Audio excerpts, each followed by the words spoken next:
So, hindi ibang tao or let us say, kakilala niya.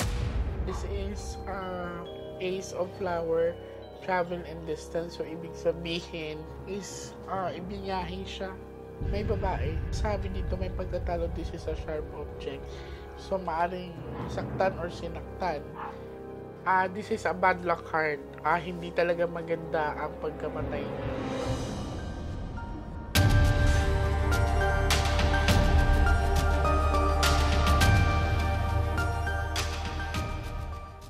Hi sa mga Nationatics worldwide. Ayan, so ngayon, ito ay pinaka bagong pangyayari sa Caloocan, no? Actually, medyo huli na ako sa balita kasi na-contact kami agad-agad ng isa sa family member nila, which is yung ate. Ito po daw yung nabalita na nawala for 7 days, tapos siya po ay natagpuan sa maleta, tama po ba? Okay, so titignan po natin ngayon kung maipapakita po ba siya sa atin. So, nandito kami sa bahay nila. Medyo late na rin kasi may nag-reading din po ako kanina. And gusto ko magpasalamat sa pagtitiwala nila sa akin.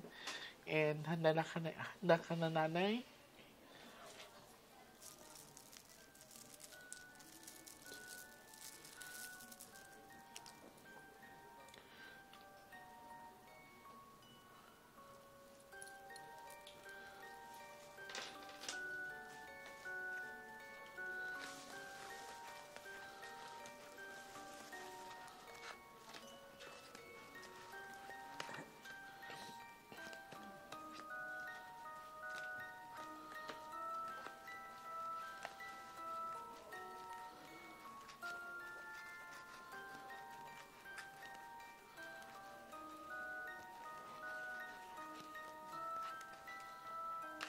So, naka-ano pa rin siya ngayon, no? Nakabalot na lang lahat ng ano niya.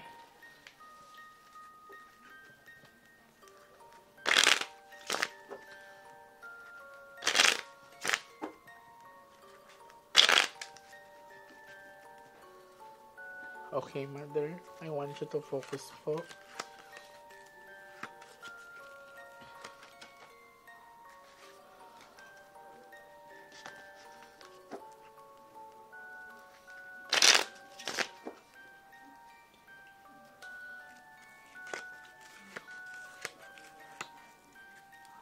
Kuha po kayo ng isang bara, mother. Thank you. So, ikaw pa ito.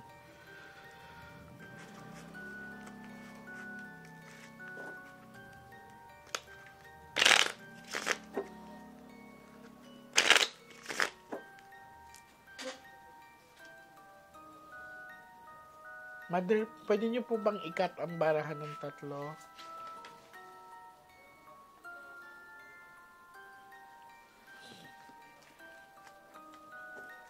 Saan to nabalita? Sa ABS at saka sa GMA? Yan po yung nag-viral. Okay. Kumuha po kayo ng 7 cards of Total Mother. Lagay niyo po dito. Huwag niyo pong bubuksan. Lagay niyo lang po.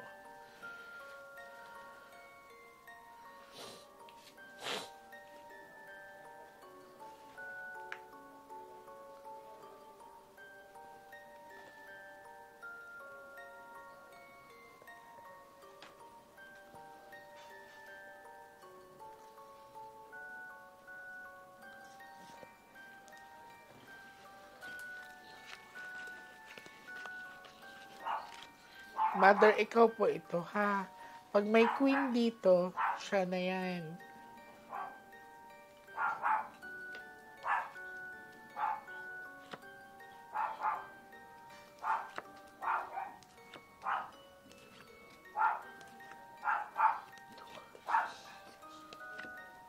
Okay. So, sa pinapakita sa akin dito, may isang lalaki, no? Jack na pinakita. So, titignan natin kasi ang sabi ng baraha, ang sinasabi dito, 2 hearts kasi to. So, hindi ibang tao or let us say, kakilala niya. Yan. So, hearts kasi to. So, hindi ito yung tipong bagong mukha sa kanya. Kasi nakagaan na ng loob yan. Heart po kasi to. Yan. So, titignan natin. Kilala daw niya tong lalaking to.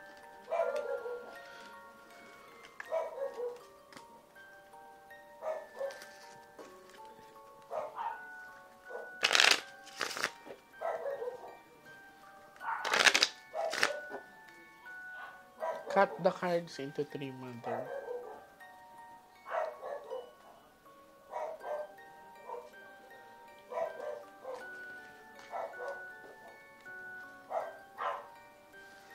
Kuha ka ng 9 cards of total. Lagay niyo po dito.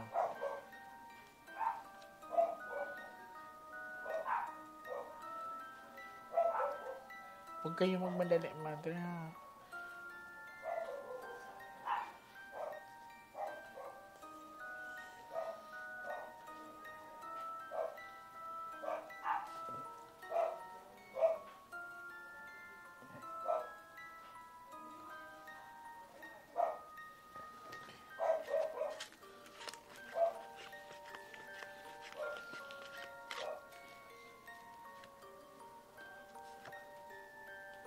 Okay, binyahe siya. This is Ace of Flower, travel and distance. So, ibig sabihin, inilipat.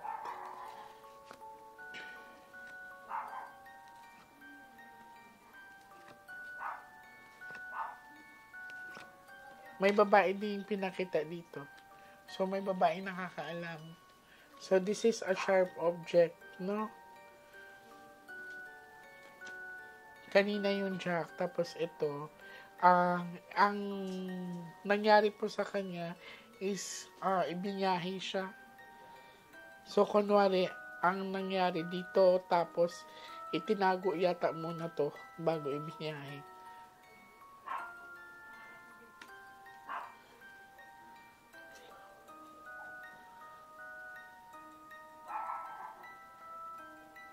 Okay. May pagtatalo akong nakikita dito kasi ang flower is very sensitive. May nakaaway po ba ito, Mother? Kasi may pagtatalo akong nakikita dito. Pero, pinakita dito, may babae. Basta ang sabi dito, may pagtatalo, this is a sharp object. So, maaring saktan or sinaktan. This is a sharp object po. Wala ba siya nakaaway? Meron siyang kaibigan na pasindi sa kanya. Ang sabi sa kanya, sandin mo ako kasi ang sabi ng anak ko, baka naman tamaan ako sa asawa niya. Ay, sige lang, wag ka na magkwento, Mother. So, ang may kaaway yung kaibigan niya? Hindi totally yung pag nag-aaway siya, mag-asawa siya. Sige lang. Basta ito ay may pag-aaway. So, basically, maaaring nadamay ito. Kasi may pagtatalo eh. Yan. Ang sinabi ng baraha, kilala niya yung lalaki at saka itong babae. Okay. Kung mapapansin nyo, malinis ang baraha, walang dalawang king, walang dalawang jack. Kumbaga, ang tinutumbok ng baraha, isang babae, isang lalaki lang. Walang tinatawag na meron pa mga involved.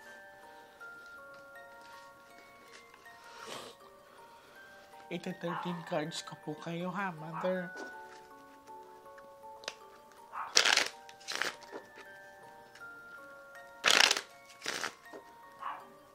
Cut the cards into 3.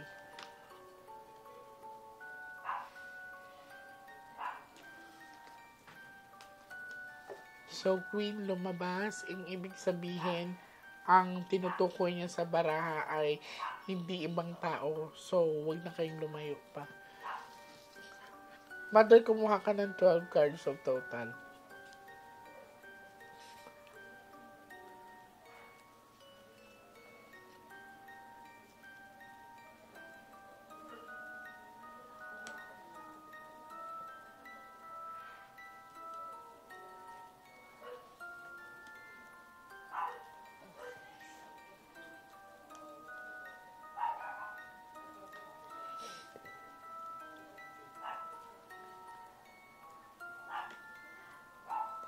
So, may sharp object na ginamit sa kanya.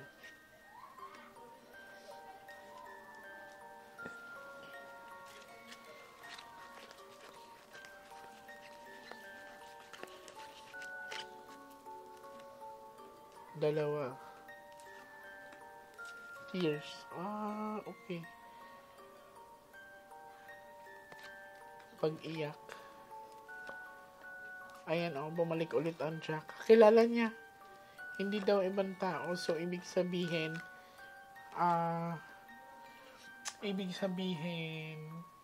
hindi siya yung pinagtripan. Yung like, for example, pupunta ako ng ibang lugar, tapos biglaan na lang siyang kinuha. No. It's not. Kasi mapapansin niyo dito, puro heart. And, nagulat ako kasi, may pinakita dito, biglang nagdalawa ang Jack. So, possible, hindi lang isa ang gumawa nito. Maaring humingi ng tulong din tong isang Jack na to. Ang sabi dito sa baraha, gusto na niyang umalis, hindi siya pinapaalis. No? So, dalawa ang pinakita dito. Uulitin ko, mother, kakilala niya. Last 13 cards. Lumabas ulit ang flower, ibig sabihin, inilipat or ibinyahe yung katawan niya.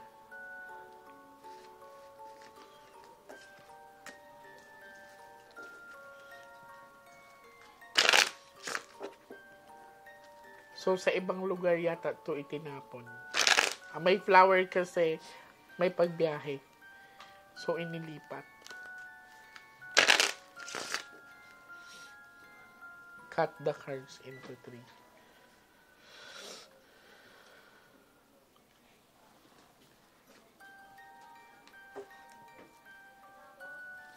Kuha po kayo ng last 13 cards. Minsan lang po ako nagte-13, mother ha, regalo ko na sa inyo yan. So, consistent ang mga baraha.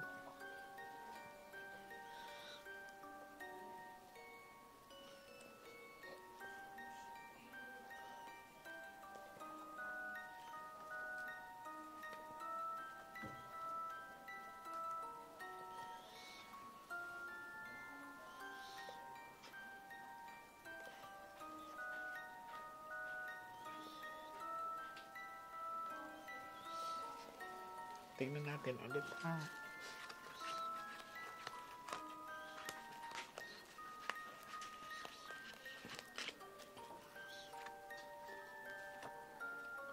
Paulit-ulit ang Jack. Kahit anong gawin po natin, lumalabas po talaga siya. O kakilala nga. Tanong ko po, nakausap niyo na po ba yung kaibigan niya? Opo, nawala na po bigla. Huwag na kayong lumayo. Kasi ang taas ng chances na may alam siya. Kasi ang consistent ang baraha na tinuturo ay yung kakilala niya.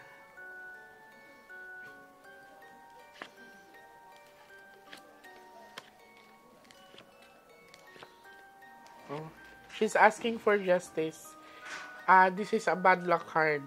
Hindi talaga maganda ang pagkamatay niya or hindi natural yung pagkamatay niya.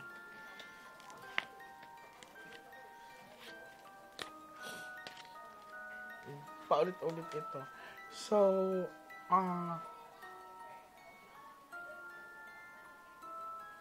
harap-harapan niyo po ba nakausap yung kaibigan niya na pinuntahan niya? Opo, kinabukasan po. Tapos, Sabi niya, hindi daw po sila nagkita. Sabi ko, kalokohan. ang sinasabi ng baraha, mother, kakilala niya. Nakita niyo, may babae at Jack. Malinis ang baraha. Wala na siyang ini-involve na ibang tao. Iisa ang tinuturo niya na wag na kayong lumayo dahil kakilala ko ang gumawa. So, ibig sabihin, baka nagalit yung partner nito, ng partner nung kung sino mang kakilala niya at siya ang pinunteriya. Kasi, kahit anong shuffle po natin ng baraha, iisa lang po ang sinasabi niya. Nakausap niyo na po ba ulit? Nung ano lang po, nung Sabado ng umaga, ay hapon. Nung tapos po, nung linggo ng gabi, nawala na po sila mag-asawa. So, suspicious na yun. Opo. Kasi kung wala ka talagang ginagawa, bakit ka tatakas? Masyado ba ginawa sa anak? Dapat nga inano ng mga pulis na yun eh. Wala na. Ang baraha ay nagsasabi na iisa lang ang gumawa. I mean, yun lang at yun lang ang huli niya na kasama ang gumawa. Walang tinatawag na love triangle or yung tinatawag na pumunta siya sa ibang lugar tapos bigla siyang hinablot or hindi eh. Sinasabi ng baraha, mapapansin niyo, puro heart, hindi ibang tao. So, nakasalamuha nila to ng ilang beses. May tanong ako, hindi po ba sila hinold ng mga pulis? Hindi po. So, bigla sila nawala? Ano yan eh, pumunta mismo talaga sa kaibigan niya. No po, ang kaibigan po niya is biglang umalis na lang. Opo. So, Nung time na naghahanap na po kami. huwag na po kayong lumayo. Wala nang ibang gumawa kundi sila. Yan ang sinasabi ng baraha. Nag-aas po ng justice si Sheila May sa pinapakita dito. Malinaw din po ay nag-match yung baraha sa sinasabi ni Mother. Matagal na sila magkaibigan or ano to? Next, nung ano ba, kaklase niya, 2 year, anong 8 hanggang 9. Ay, matagal na rin pala.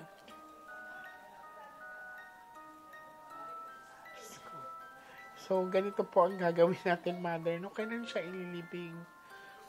May ano po kami na pwedeng linggo or Sabado kasi hindi pa po namin nasikaso yung culinary. Okay.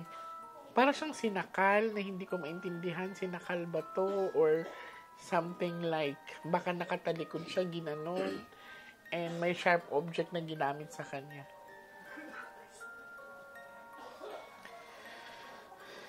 Hindi po maganda ang nangyari sa kanya kasi this is a bad luck card po. Ganito po ang gagawin natin, Mother, no? Pagkalibing niya po, after ng pagkalibing niya kinabukasan, sino na contact? Okay, let us know. Tapos tatawid tayo para makausap mo siya. Kailangan ang katawan mo ay handa. Kailangan may pahinga pa. Okay. Uulitin ko po sa inyo, ang nakita nyo naman, si Mother ang bumunot ng baraha. Wala nang tinatawag na mga kings, mga queens. Isa lang. Isang babae, isang lalaki, pero baka naghingi ng tulong to kasi nagdalawa ang siya dito. And baka inilipat yung katawan niya. So, malinaw po. Babalik po kami dito after ng libing. Ihanda niyo po ang sarili niyo, ha? Okay. Sige po. Sa ngayon, I can say, Ace of Flower kasi, ibig sabihin ng flower is travel in distance. So, ibig sabihin, naglalakbay-lakbay pa siya. No? Pero she's asking for justice.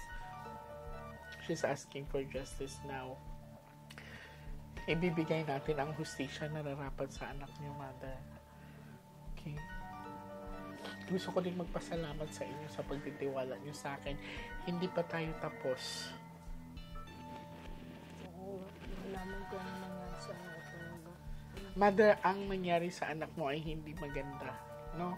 Uulitin ko po, this is a bad luck card. May puwersa po yan. May sharp object. So, ang pinakita sa akin ng mga baraha, maaring siya ang pinag-initan na kasi may pagtatalong pinakita eh. So, sa pagtatalong na yon, baka biglang dumating yung anak mo at sinabi na ba't ka nangingialam? Something like that. Yun. Kasi wala na, uulitin ko po, wala na pong ibang sinabi ang baraha. Wala na siyang ibang tinuro. Ang sabi niya ay kakilala niya, hindi iba sa kanya, nakasalamuha niya. Okay. Kaya, alam kong hindi ganun kadali ang nangyari sa anak mo. lakasan nyo lang po ang loob nyo, Mother. Hindi pa tayo tapos. Okay? Maraming salamat po sa inyo.